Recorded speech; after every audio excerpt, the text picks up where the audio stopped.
I believe that many of the things that have been done to involve parents have been very useful to involve political parents, or people that have agendas, or people that are very good at sort of bringing an agenda forward, which many times they are using the school setting to forward their agenda.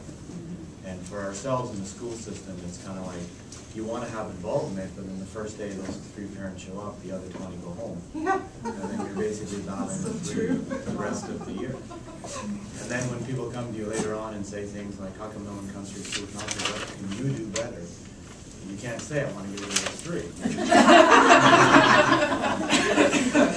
You end up managing. You went to our school. You end up managing very well.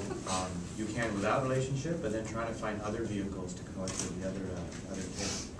I also believe that there's a real inequity in the system when it comes to the way we deal with immigrant cultures and how we reach out to those parents. Because we look at the way the tools kind of relate very well to our systems and our political reality, but create even more disengagement, I believe, with immigrant populations, because it's almost setting up parent involvement in a way that makes them feel like they're not involved or they can't speak, as opposed to what's available to them.